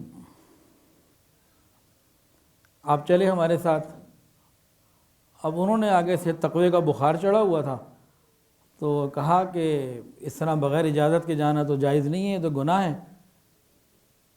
تو آپ ذرا حضرت سے پوچھ لیں کہ اجازت بھی ہے ان کو کہ نہیں ہے، کیا سلسلہ ہے، اس طرح کی کوئی بات کہی کہ یہ تو جائز نہیں ہے۔ مجھے بیگم صاحبہ نے کہا کہ جی اس طرح وہ یہ کہہ رہی ہیں کہ اس طرح تو بغیر اجازت کے جانا جائز نہیں ہے۔ میں نے کہا تو سیدھا سیدھا میرے اوپر الزام لگا رہی ہے کہ میں بھیج رہا ہوں اس کو۔ مجھے ان کی سائڈ لینے لگیں کہ جی وہ تو بڑی متقی ہے۔ میں نے کہا ٹھیک ہے، ہم ہی پھر اس کا مطلب ہے فاسق و فاجر تو ہمیں نہیں کچھ پتا پھر، کہ بھئی جب میں آپ کو بھیج رہا ہوں ذمہ داری کے ساتھ میں بھیج رہا ہوں اور آپ کو یہ کہہ رہا ہوں تو مجھے کس طرف کوئی پس منظر مجھے بھی معلوم ہوگا نا۔ بعض جگہ ایسی محبتیں ہوتی ہیں، بعض کتابوں میں بزرگوں میں بات کتابوں میں موجود ہے کہ کسی کے گھر مہمان آئے، ایک صاحب کسی کے گھر آئے، کہا وہ کدھر ہے گھر والا، انہوں نے کہا وہ تو نہیں ہے، کہ جی میرے گھر میں مہمان بیٹھے ہیں، کیا پکا ہوا، کہ جی ان کا سارا دے دو۔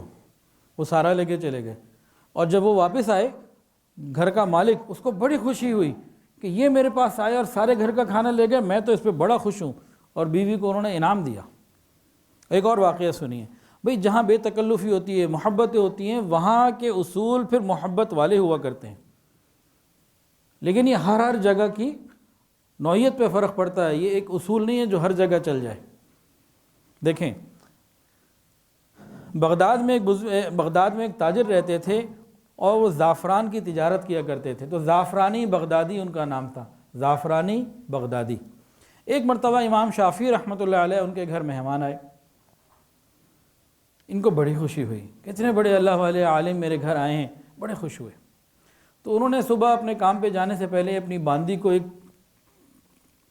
چٹ لکھ کے دی، پرچی لکھ کے دی کہ آج کا مینیو یہ ہوگا، یہ بنانا ہے۔ اس نے کہا جی ٹھیک ہے۔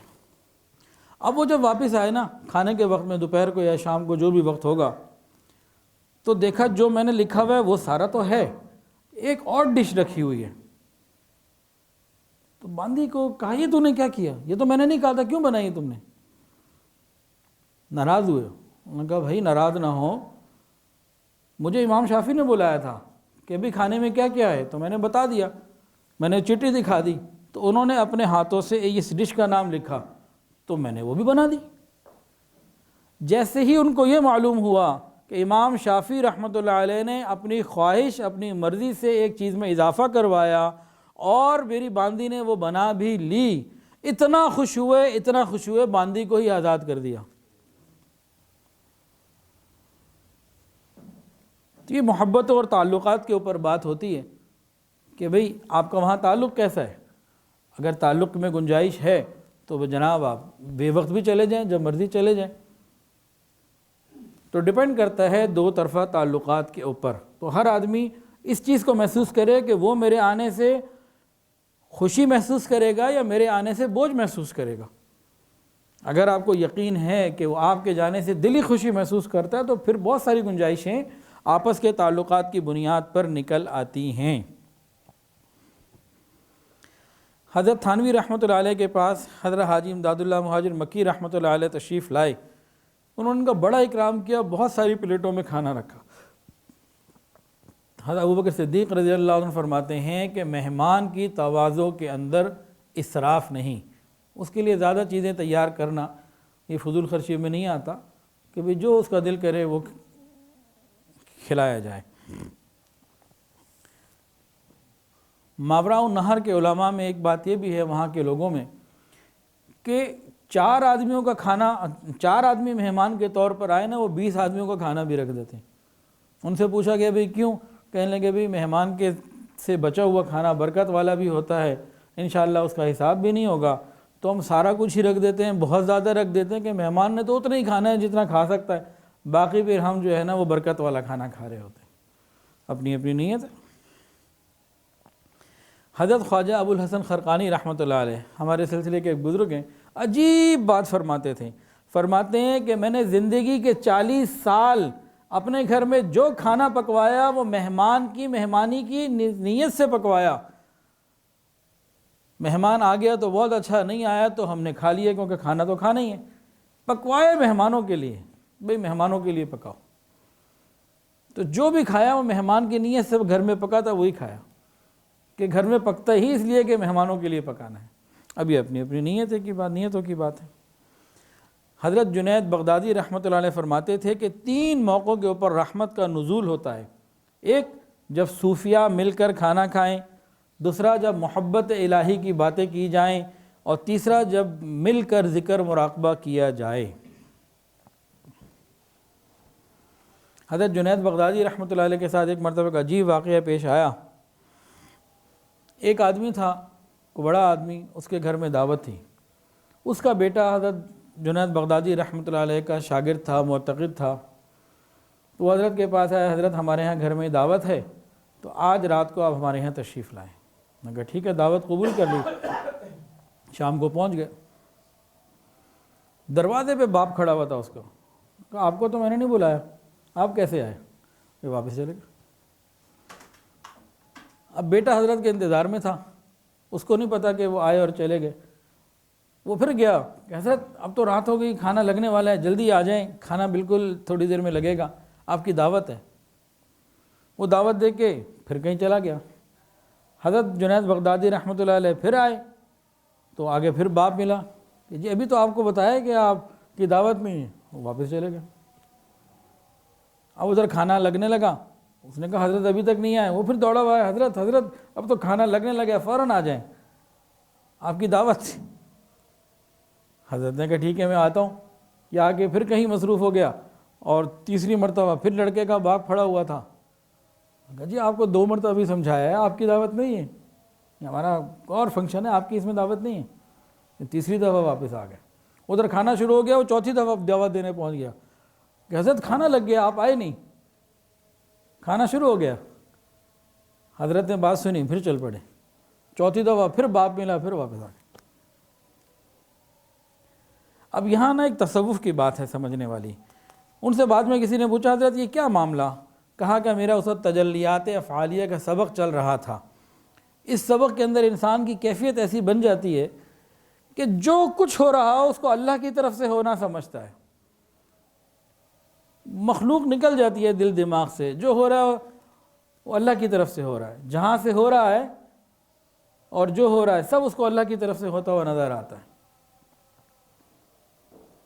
کہتے ہیں نا اللہ سے ہوتا ہے، اللہ کے غیر سے نہیں ہوتا. یہ الفاظ زبان سے ادا کرنا آسان ہے، اس کیفیت کا زندگی کا حصہ بن جانا یہ کوئی اور بات ہے.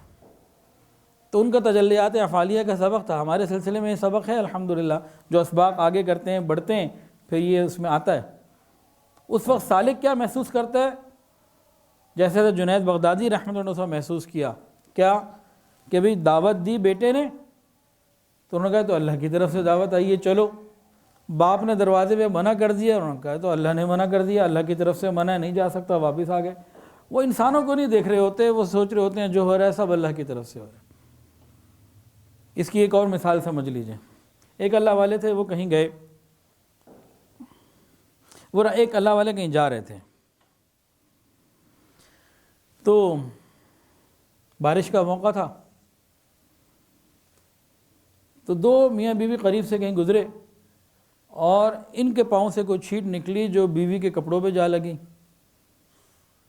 تو شوہر کو غصہ آیا، اس نے زور سے چپیڑ ماری کہ میری بیوی کے اتنے قیمتی کپڑے آپ نے گندے کر دیے. یہ خاموش ہو گئے، انہوں نے کچھ نہیں کہا، چلتے رہے. آگے جب گئے تو آگے ایک حلوائی کی دکان تھی. اس نے پہلے سے کوئی نیت کی ہوئی تھی کہ جو سب سے پہلے یہاں آئے گا نا اسے گرم گرم میں ایک دودھ کا پیالہ پلاؤں گا. اس نے دیکھا یہ آ رہے ہیں تو اندر لے گیا اور جا کے گرم گرم دودھ کا پیالہ پیش کیا. انہوں نے بسم اللہ پڑھی، پیا، شکر ادا کیا اور پھر اللہ تعالیٰ کی طرف متوجہ ہو کے کہا یا اللہ تیری شان بھی بڑی عجیب ہے، جب دل چاہتا ہے تھپڑ لگواتا ہے، جب دل چاہتا ہے گرم دودھ پلا دیتا ہے. کہ اس سبق میں پہنچ کے کیفیت انسان کی یہ ہو جاتی ہے کہ جو کچھ ہو رہا ہو اللہ کی طرف سے دیکھ رہا ہوتا ہے. یہ میرا اللہ کی طرف سے، جو ہو رہا ہے اللہ کی طرف سے ہو رہا ہے. جو تصوف میں سلوک میں آگے بڑھتے ہیں اور معمولات کی پابندی، اتباع سنت کی پابندی، وضع قطع شریعت کے مطابق ہونا، عورت ہے تو پردے کا ہونا، اور پھر آگے بڑھ رہے ہوتے ہیں یہ لوگ، تو پھر یہ اسٹیج آتی ہے جب تجلیات افعالیہ کا سبق ملتا ہے تو یہ کیفیت بندے پہ گزرتی ضرور ہے کہ جو کچھ ہو رہا ہے اللہ کی طرف سے ہونا اسے سمجھ میں آ جاتا ہے، تو وہ اس وقت کے معاملات کچھ اور ہوتے ہیں۔ اور حضور پاک صلی اللہ علیہ وسلم اظہار نبوت سے پہلے بھی مہمان نواز تھے۔ جب پہلی وحی نازل ہوئی اور آپ پریشان آئے گھر میں تو بی بی خدیجہ نے کیا کہا؟ جو 5 باتیں تھیں ان میں ایک یہ تھی کہ آپ تو مہمان نواز ہیں۔ تو مہمان نوازی تو بہت بڑی نعمت ہے۔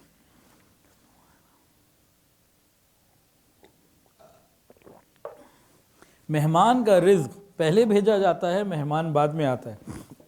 مہمان اپنے مقدر کا کھاتا ہے۔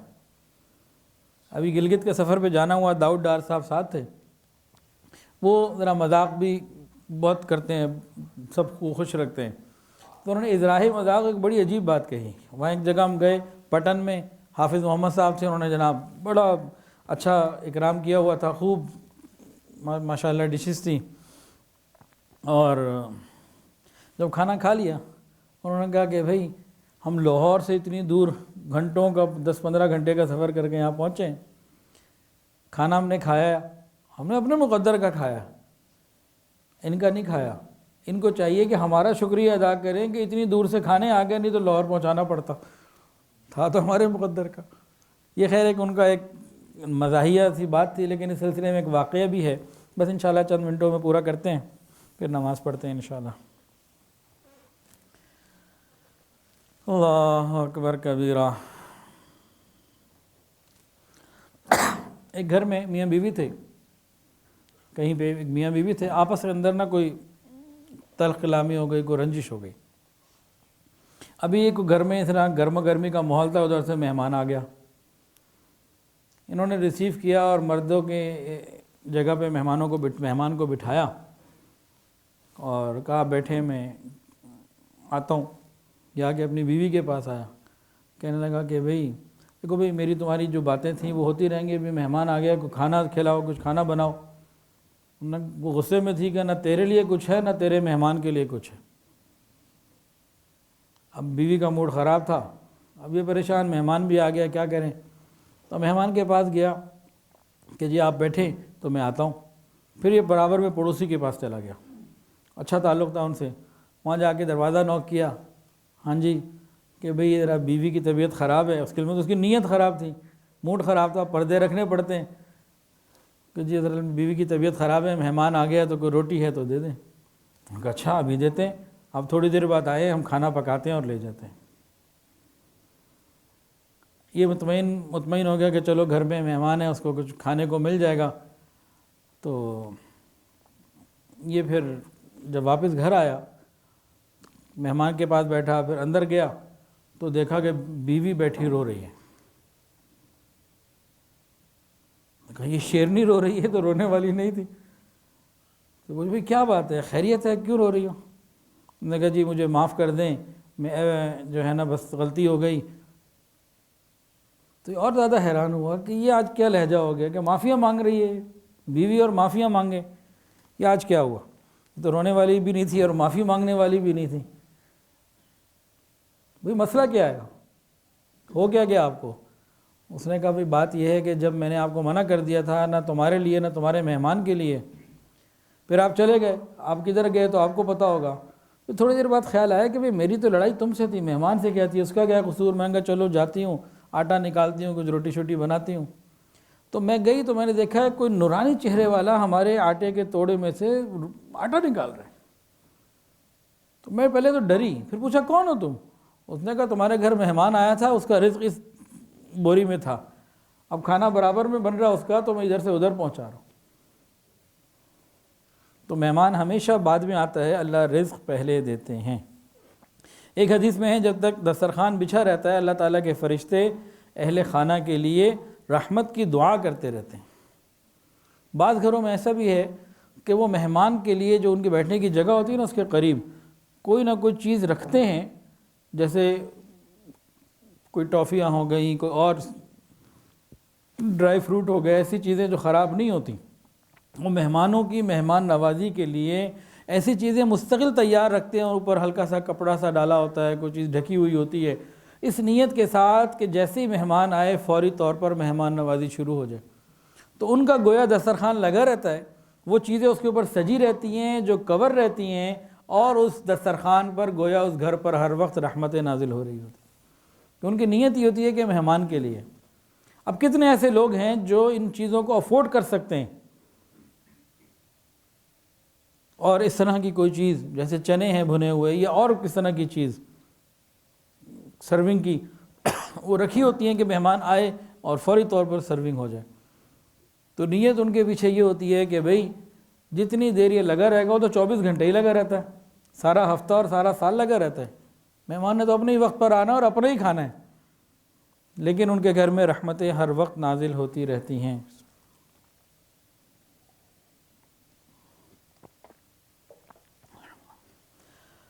دو واقعات سن لیجئے، پھر بات مکمل کر لیتے ہیں۔ لطیفے تو آج آپ نے کئی سن لیے، ایک دو لطیفے اور بھی یاد آئے تھے، لیکن وہ ٹائم جو ہے نا وہ پورا ہو گیا۔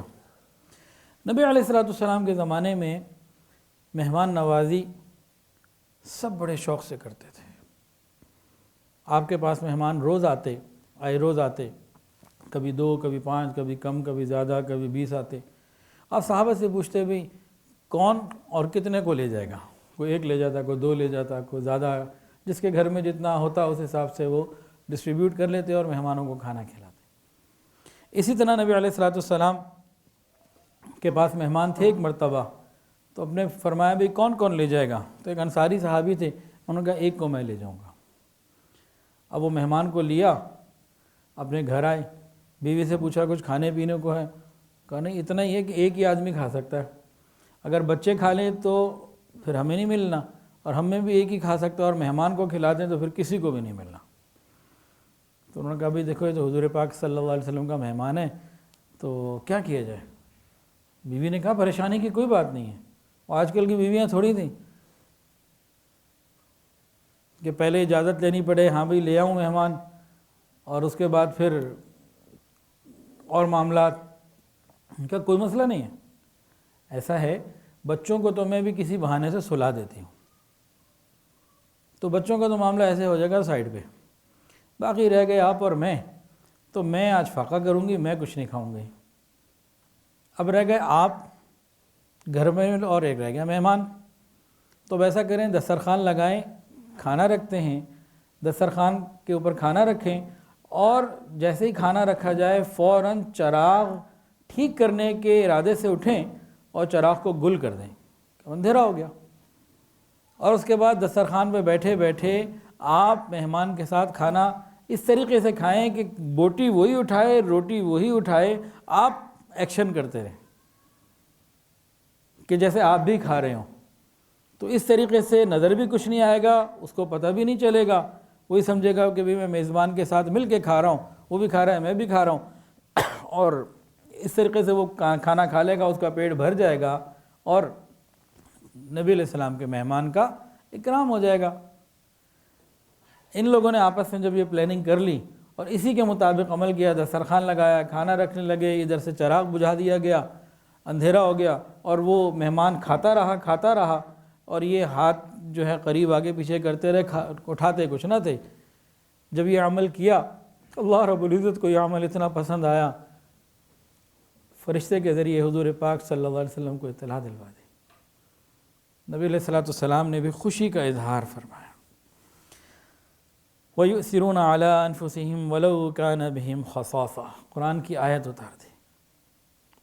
ایسے بھی میزبان تھے جو دنیا میں مہمان کی اچھی مہمان نوازی کرے گا، اللہ تعالیٰ اس کے بدلے اس شخص کی جنت میں اچھی مہمان نوازی کرے۔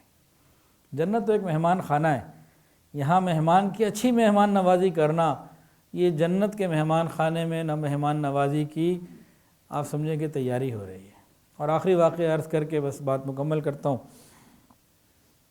نبی علیہ السلام کے پاس اس طرح مہمان کثرت سے آتے، تو ایک دفعہ ایک اعرابی آیا، بوڑھا تھا، اس نے کہا کہ میں اتنا غریب ہوں کہ پورے میرے 3000 کا جو قبیلہ ہے سب سے زیادہ غریب میں ہوں، میرے پلے کچھ نہیں۔ آپ نے پوچھا بھئی تو کسی ایک صحابی نے کہا میں اپنی پگڑی ان کو دیتا ہوں، ایک نے کہا میں اپنی سواری ان کو دیتا ہوں، ایک نے کوئی اور چیز دی۔ تو پھر پوچھا بھی ان کو کھانا کون کھلائے گا؟ سلمان فارسی، جن کا خود اپنا کوئی گھر نہیں تھا، اصحاب صفہ میں رہتے تھے، تو میں کھلاؤں گا، یہ میرا مہمان ہے۔ اب اس کو لیا، اب ایک گھر گئے، دو گھر گئے، تین گھر گئے، جس گھر میں جاتے انہوں نے کہا بھئی کھانا نہیں ہے، یا تو گھر میں شروع سے ہی فاقہ ہے، سارے بھوکے ہیں، یا جتنا تھا ہم کھا چکے ہیں، یا اتنے ہم نے مہمان لیے تھے اپنے ذمے، اب پیچھے کچھ نہیں۔ اب پیچھے ان کے پاس مہمان تھا جس کی انہوں نے کمٹمنٹ کی بھی تھی، کھانا کھلانا ہے، نبی علیہ السلام کا مہمان تھا۔ انہوں نے کہا اچھا بھئی کہیں سے کچھ نہیں ملا، جتنے بھی گھر انہوں نے تلاش کرنے تھے کر لیے۔ ان کا پھر میں حضرت فاطمہ کے گھر جاتا ہوں، وہاں سے تو کچھ مل ہی جائے گا۔ اب یہ گئے، دروازہ کھٹکھٹایا، اندر سے بی بی فاطمہ کی آواز آئی، کون؟ کہا سلمان۔ خیر سے آنا ہوا، کہا حضور صلی اللہ علیہ وسلم کا مہمان ہے اور میں نے اس کی مہمان نوازی قبول کی ہے، تو ابھی جو ہے مسئلہ یہ ہے کہ کئی گھروں میں گیا ہوں، کہیں سے کچھ نہیں ملا، ورنہ آپ کو تکلیف نہ دیتا اس وقت، تو اگر کچھ دو روٹیاں کچھ کھانے کو ہے تو رسول اللہ کے مہمان کے لیے کچھ دے دیجئے۔ اندر سے خاتون جنت کا جواب آیا کہ 3 دن ہو گئے گھر میں کھانے کو کچھ نہیں، علی بھی فاقے سے ہیں، میں بھی فاقے سے ہوں، حسن حسین بھی فاقے سے، پورا گھر فاقے سے۔ پھر آگے سے آواز آئی کہ سلمان، ہمارے گھر سے کوئی سائل واپس نہیں جاتا، یہ میری چادر پکڑو اور شمعون یہودی کو جا کے دے دینا، اس سے کہنا فاطمہ بنت محمد کی یہ چادر ہے، اور اس چادر کو رکھ لو، تھوڑے سے گیہوں وغیرہ گندم وغیرہ کچھ دے دو۔ حضرت سلمان فارسی رضی اللہ تعالیٰ عنہ نے خاتون جنت فاطمہ الزہرا رضی اللہ تعالیٰ عنہ کی تو چادر پکڑی اور شمعون کے پاس چلے گئے۔ اس کا دروازہ، رات ہو چکی تھی، نوک کیا، وہ باہر آیا، کون ہو، کیا کام ہے؟ حضرت سلمان نے بات بتائی کہ بھئی ہمارے گھر میں مہمان آیا ہے، یہ فاطمہ بنت محمد کی خاتون جنت کی چادر ہے، یہ رکھ لو اور چند دانے، چند مٹھیاں گیہوں کی دے دو۔ تو بڑا حیران ہوا، یہ کیسے لوگ ہیں، گھر میں کھانے کو کچھ نہیں ہے اور دوسرے کے مہمان کے اکرام کے لیے اپنے گھر کی چیزیں بھیج رہے ہیں۔ اسی وقت کلمہ پڑھ کے وہ مسلمان ہو گیا۔